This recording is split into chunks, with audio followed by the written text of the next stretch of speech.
Hi guys! Halip po kayo. Samahan po ninyo akong maglagay ng chocolate sa box na may sulat na Arabic letters na napapanood ninyo dito sa aking video. Good morning mga katalapya. Kumusta na po kayo? Ano na po ang balita sa inyo? At sana nasa mabuting sitwasyon kayo at nasa mood kayo ng kondisyon habang ako ay inyong pinapanood dito sa aking vlog. Kung ang kainitan naman ang pag-uusapan dito ay medyo lang naman at kaya naman itong lakarin hanggang sa aking pinagtatrabahuhan. Kumusta naman po ang iyong tulog magdamag? Well, kung ako naman ang iyong tatanungin ay okay lang at talagang punong-puno tayo ng pahinga at hindi lang pahinga kundi pati rin ng tulog kasi nga kahapon ay day off ko, diba? Ngayon ay araw ng Sabado at first day of the week dito. Kaya eto, pasok ka na naman ulit. Kung sa Pilipinas naman ay still weekend naman ang Sabado. Kung naman ang trabaho ko ang pag-uusapan, well, hindi naman tayo masyadong pagod, hindi hectic, hindi pressure, nakaka-relax pa naman kahit paano. Sa pamamagitan ng aking pagbablog at paggawa ng content, ito ay malaking tulong sa akin.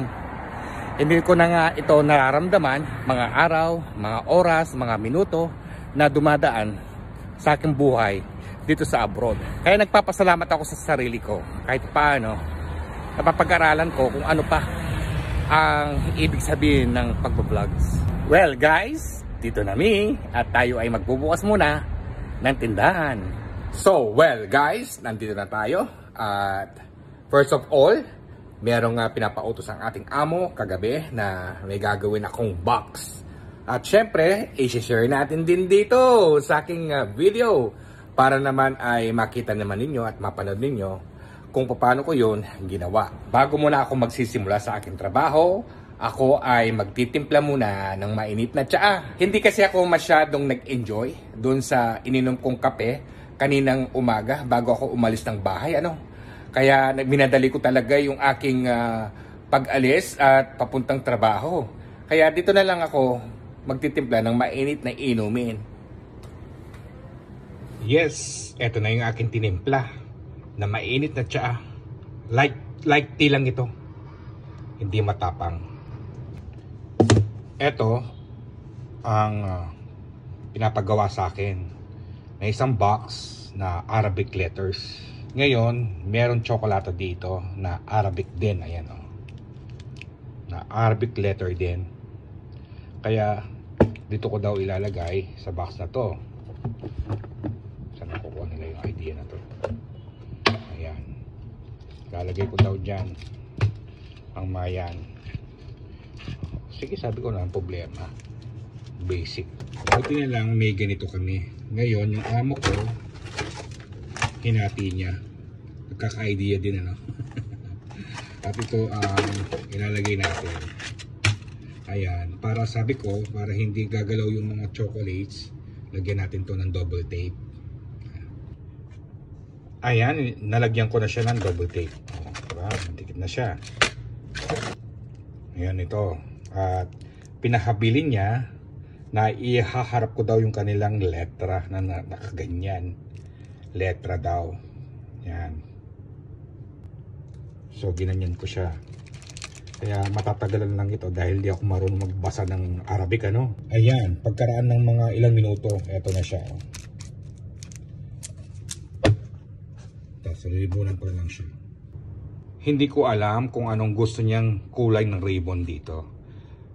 Pero ako, ito ang sasuggest ko.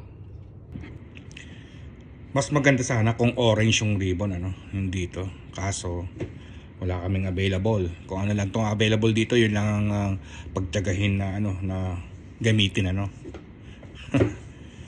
Kapag papabili ka pa 48 years pa makakarating yung pinabibili mo. Okay na rin itong kulay na to, babagay din siya dito. Kesa sa black kasi yung amo ko parang ayaw niya yung black. Yun na nga, parang ayaw niyang gamitin yung black. Hindi ko alam sa kanila. Bili ng black ribbon Tapos di naman nila gagamitin, di ba? Yan lang naman to guys, i-ano ko lang naman to. Kasi dito hindi naman kailangan nandito yung simple lang yung pagkagawa. Yan, yung simple, lilitaw siya ng elegant. Di ba? Ganyan lang yan guys, hindi na kailangan to hindi na kailangan tong i-design pa ng